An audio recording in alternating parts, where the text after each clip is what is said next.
बहुत बहुत शुक्रिया गीता, आपने हमें टाइम दिया। सबसे पहले मैं ये जो आपके एक्सटर्नल अफेयर्स के मिनिस्टर हैं डॉक्टर जयशंकर, इन्होंने ये जो एक ट्वीट किया है जाते जाते, departing from Islamabad, thanks prime minister Shahbaz Sharif, foreign minister Mohammad Ishaq Dar and the government of Pakistan for the hospitality and courtesies. और आपका भी मैंने एक डिस्पैच पढ़ा है इंडिया टुडे के लिए, उसमें आप कह रही हैं कि फायरवर्क्स नहीं हुए और फायरवर्क्स के बगैर ही जो मामला है वो अच्छे तरीके से ख़त्म हो गया है। आपका इस पे जो जयशंकर साहब ने जो ट्वीट किया है, बड़ी अच्छी ट्वीट है, बड़ा अच्छा मैसेज है, आपका इस पे क्या तबसरा है? देखिए, हमने हाल फिलहाल में जितने भी इवेंट्स देखे हैं जहां पर पाकिस्तान और भारत एक रूम में होता है, वहां पर माहौल बहुत कॉर्डियल तो होता नहीं है हामिद। ये पहली बार है काफी अरसे बाद जब हम देख रहे हैं कि न केवल उनके आने से लेके जाने तक माहौल कॉर्डियल था। कुछ मीटिंग्स भी हुए, कुछ ऑन द साइडलाइंस भी हुए, और जो स्टेटमेंट दिए दोनों तरफ से, चाहे वो शहबाज शरीफ जो वजीर आजम है उनके तरफ से, या फिर हमारे विदेश मंत्री की तरफ से, वो स्टेटमेंट से ही पता चलता है कि टेम्परिंग डाउन जरूर हुआ है। फिर हमें खबर मिली कि नहीं, बस ये नहीं हुआ, लंच और वेटिंग रूम के दरमियान जो हॉलवेज हैं और लाउंजेस हैं, वहां पर भी जब लीडरशिप बात कर रही थी तो बातचीत हुई। शहबाज शरीफ साहब से बातचीत हुई, जयशंकर जी की। और उसके बाद लंच में आपके पास, जियो के पास विजुअल्स है हामिद, जहां पर इसहाकदार और जयशंकर साथ साथ बैठे नजर आ रहे हैं। तो ये केवल एक इनफॉर्मल चिट चैट जो पहले हमें लग रहा था वो नहीं है। चिट चैट से थोड़ा ज्यादा हुआ है। क्या हुआ है, क्या बातचीत हुई है, वो देखना जरूरी होगा और जानना जरूरी होगा। शायद आगाज है थोड़े बेहतर रिलेशंस के तरफ, लेकिन भारत का पॉलिसी और स्टैंड नहीं बदला है हामिद। अगर आप स्टेटमेंट देखें जयशंकर का आज के स्पीच में, दो बहुत इंपॉर्टेंट मुद्दे हैं। एससीओ की बड़ी बड़ी बातों के अलावा दो इंपॉर्टेंट मुद्दे हैं जिन पर उन्होंने स्ट्रेस किया। एक आतंकवाद पर, जहां पे उन्होंने अक्रॉस द बॉर्डर यानी कि क्रॉस बॉर्डर टेररिज्म का रेफरेंस दिया बिना पाकिस्तान का नाम लेते हुए। दूसरा, उन्होंने सीपेक और बीआरआई की बात की बिना चीन और पाकिस्तान का नाम लेते हुए, जहां पे उन्होंने कहा कि भारत की टेरिटोरियल इंटेग्रिटी और सॉवरेनिटी को रिस्पेक्ट करना चाहिए। तो बेसिक प्रेमाइस सेम है, लेकिन लेवल ऑफ एंगेजमेंट बदल गया है। तो क्या ये लेवल ऑफ एंगेजमेंट ऐसे कॉर्डियल ही रहेगा?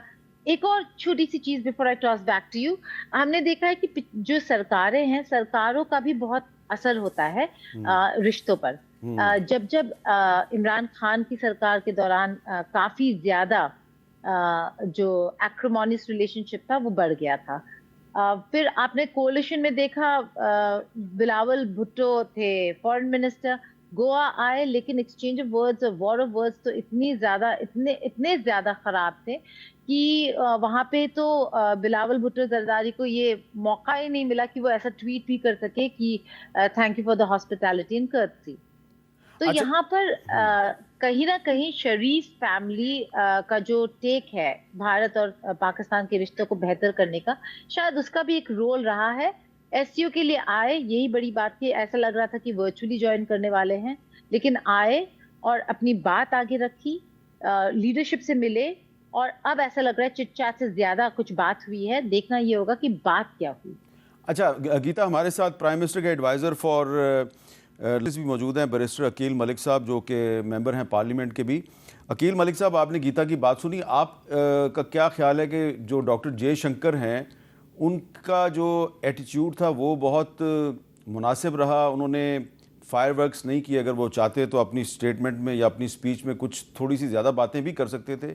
आप उनको क्रेडिट देंगे या आपकी गवर्नमेंट की पॉलिसी थी कि इंडिया के साथ मामलात को बिगाड़ना नहीं है? बिस्मिल्लाहिर्रहमानिर्रहीम। मीर साहब, बहुत बहुत शुक्रिया। हम आए हुए मेहमानों को भी वेलकम कहते हैं, और सबसे पहले मैं मुबारकबाद पेश करता हूँ वज़ीर आज़म शहबाज शरीफ साहब को, कि जिनकी काविशें थी और उनकी पूरी टीम की काविश थी, और इतनी ज़बरदस्त हाई लेवल इवेंट जो 27 साल बाद पाकिस्तान में हुई है एससीओ की, जो हमने होस्ट किया इतनी बड़ी कॉन्फ्रेंस को, तो उसके लिए मुबारकबाद के हकदार हैं। जहाँ पे आपने बात की कि जयशंकर साहब की, बिल्कुल देखिए वो आए हुए मेहमान थे, और फायरवर्क्स की अगर बात की जाए, ज़्यादातर उनकी डिप्लोमेटिक पॉस्चरिंग थी और सेलेक्टिव नैरेटिव उन्होंने, और बिलखसूस अगर यूनिलैटरल फोकस था टेररिज्म के ऊपर। हम तो बात करते हैं रीजनल कनेक्टिविटी की, और इस पूरी कॉन्फ्रेंस में ही वही डिस्कशन थी कि रीजनल स्टेबिलिटी, रीजनल कनेक्टिविटी और उसके साथ साथ मल्टीलैटरल कोऑपरेशन की भी हमने बात की। लेकिन क्या ही बेहतर होता कि एक तरह से तो अच्छी खुशाइन बात है कि वो आए और डिस्कशंस हुई, एक कम से कम डायलॉग का दरवाज़ा खुला टू अ सर्टेन एक्सटेंट, और उन्होंने बिल्कुल अपनी हुकूमत का जो भी इनका मौक़िफ़ था वो उन्होंने पेश किया। लेकिन वो एक सेलेक्टिव था कि एससीओ के जो एक फोरम है या वो फोरा है, उसको देखते हुए वो पूरे रीजन की बात करता है, वो तमाम तर सेंट्रल और उन्होंने बायलैटरल इश्यूज पे बात नहीं की। और बायलैटरल इश्यूज तो चले ऑन द साइडलाइंस डिस्कशंस हो सकती थी, लेकिन क्रिकेट पे बात हुई। नहीं, मैं समझता हूँ एक कम से कम दरवाज़ा ज़रूर खुला है, और which is a step in the right direction कि हमें चाहिए कि अब गो कि उन्होंने अपना एक जो जियो पोलिटिकल एजेंडा है उसको प्रमोट ज़रूर किया है। लेकिन हम क्योंकि बड़ा दिल भी रखते हैं और हम होस्ट भी थे, मेहमान भी थे इस तमाम तर चीज़ में, मेहमान नवाज थे। लेकिन जो उन्होंने बातें की है ना, टेररिज्म की बात की, सेपरेटिज्म की बात की, वो जो पिछले साल जो इंडिया में हुई थी एससीओ की कॉन्फ्रेंस, उसमें भी उसका भी जो जॉइंट डिक्लेरेशन था वो चीज़ें उसमें भी थी। लेकिन मैं गीता, क्योंकि आपने जाना है एक रिसेप्शन में, मैं आपसे जल्दी जल्दी ये पूछना चाहता हूँ कि जो जॉइंट डिक्लेरेशन आया है आज एससीओ का, उसके आखिर में पीपल टू पीपल डिप्लोमेसी का जिक्र है। उसमें इंडिया और पाकिस्तान को मेंशन नहीं किया, उन्होंने मेंशन किया है जी उज़्बेकिस्तान, किर्गिज़स्तान, ताजिकिस्तान, रशिया के वहाँ पे पीपल टू पीपल डिप्लोमेसी चल रही है। तो आपको लगता है कि ये पीपल टू पीपल डिप्लोमेसी जो है ये एससीओ के प्लेटफॉर्म से पाकिस्तान और इंडिया में भी शुरू होनी चाहिए या हो सकती है? देखिए, जो तवज्जो इंडिया और पाकिस्तान एससीओ को दे रहे हैं उससे ऐसा लगता है कि, और जो जियो पॉलिटिक्स बदल रहा है, इस बदलते हुए जियो पॉलिटिक्स की वजह से आप देखेंगे कि एससीओ को इम्पोर्टेंस ज्यादा मिलेगा और एससीओ का इम्पोर्टेंस बढ़ता हुआ भी नजर आएगा। 2 वॉर्स हैं हामिद अभी, चाहे वो रशिया यूक्रेन वॉर हो या फिर इजराइल हमास वॉर हो, दोनों में जो ये ब्लॉक है इनका पोजीशन बहुत ही अलग है वेस्ट, अगर वेस्ट को देखें तो इसीलिए अगर आप चाहते हैं कि आप स्ट्रेटेजिक ऑटोनॉमी, जिसके बारे में भारत हमेशा बात करता रहता है कि हमें हक होना चाहिए कि हम डिसाइड करें हम किसके साथ दोस्ती करना चाहते हैं, हम किसके साथ बिजनेस करना चाहते हैं, हम किसके साथ ट्रेड करना चाहते हैं, अगर वो स्ट्रेटेजिक ऑटोनॉमी को बरकरार रखना चाहते हैं तो वो बस क्वाड का हिस्सा तो नहीं बन सकते, उनको एससीओ को भी उतना ही तवज्जो देना होगा। तो इस एससीओ को इम्पोर्टेंस देते हुए, और अगर आप पूछें कि जयशंकर यहाँ पर फिजिकली प्रेजेंट क्यों हैं, क्या ये बस एक बायलैटरल रीजन है कि पाकिस्तान और भारत के बीच चीजें इतनी बदल गई कि सडनली सब कुछ पॉजिटिव नजर आने लगा? ऐसा नहीं है।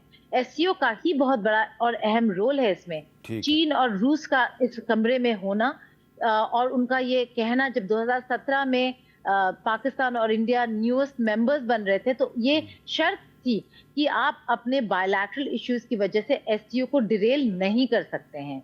तो कहीं ना कहीं ये दोनों के जहन में है, और इसीलिए जब वो यहाँ पे आते हैं तो लगता है कि एससीओ के तहत बहुत कुछ और बहुत सारे कोऑपरेटिव प्रोग्राम्स और प्रोजेक्ट्स होने वाले हैं, जैसे बाकी मल्टीलैटरल्स में होते हैं, जिसमें पाकिस्तान और भारत को शामिल होना होगा और शामिल होंगे भी। बस इतना होना चाहिए कि अपने नेशनल इंटरेस्ट को वो कॉम्प्रोमाइज नहीं करने वाले, और ये शायद चीन और रूस भी समझते हैं। बहुत बहुत शुक्रिया गीता मोहन साहब, हमसे बात किया, टुडे की एग्जीक्यूटिव एडिटर।